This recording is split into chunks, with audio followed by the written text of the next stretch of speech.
Pope Francis's most lasting impact in Canada is likely to be his apology for the legacy of residential schools on Canadian soil. He apologized during a tour of Canada in 2022, months after meeting with an Indigenous delegation in Rome. The apology was one of the Truth and Reconciliation Commission's calls to action. The Pope said he was sorry that some members of the Church participated in the abuse, cultural destruction, and forced assimilation of Indigenous peoples.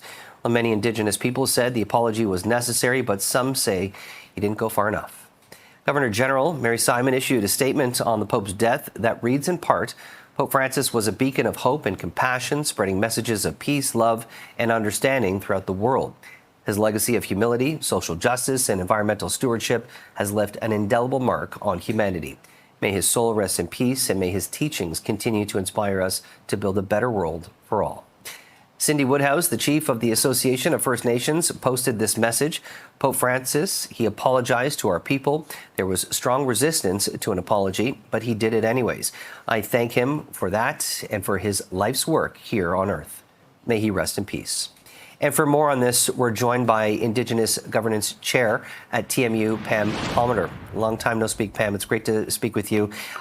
You've been such a strong advocate for the Indigenous community and our First Nations. And I want to ask you, what are you reflecting today after hearing of the Pope's passing?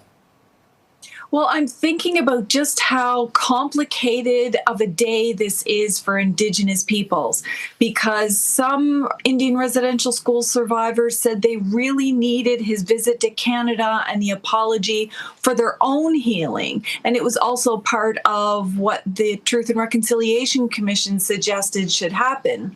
On the other side of things, the many Indigenous peoples who were horribly abused in Indian residential schools didn't want the visit, didn't want the apology, and are still very much angry about things that have happened. And we know that just overall, the Catholic Church needs to be looked at a little bit differently than the Pope. So the Pope coming here and apologizing on the flight home, he said that what happened to Indigenous peoples was in fact a genocide.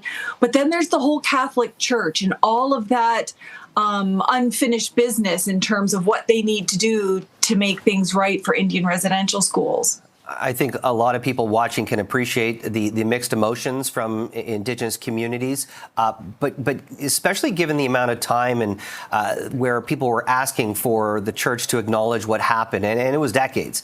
But the fact that this was the pontiff that actually made it happen, he listened, and I'm wondering if we can focus just right there.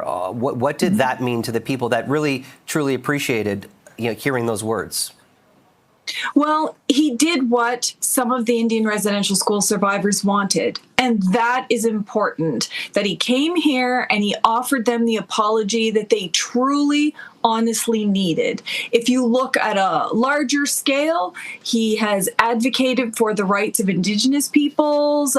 He has supported Indigenous land defenders and their calls to protect the planet and act on climate change. He has very much been promoting human rights across the board, having women more involved in the governance of the church, blessings for same-sex couples, things like that are very significant. It's very much about social justice, and his partnership with the United Nations to call for climate action is also significant. And I think he'll also be remembered for calling on the countries of the world to help end what he called the misery, cruelty, and suffering that's happening in Gaza.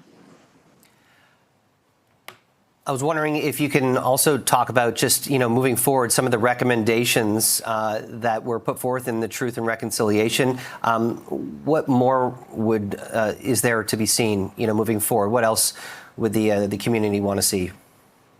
Well, there's quite a few things. One, they still have to finish paying the compensation to some of the survivors. They need to return many of what's called artifacts And the other thing that's very crucial is to finally, once and for all, give us all of the documents that they have in their possession that relate to anything surrounding Indian residential schools and their role in that, or Indian hospitals or Indian day schools, because we are still trying to investigate all of the missing children and unmarked graves, and we have long called for them to fully disclose those documents. So I think those are some of the big things. Others are asking for land back where the churches used to stand. They should be giving land back to Indigenous peoples. So there's quite a list, but I think, for me personally, that disclosure of all of those documents would go a long way towards us helping us bring our children home that were missing. Pam Palmater, we appreciate your time. Thanks for joining us.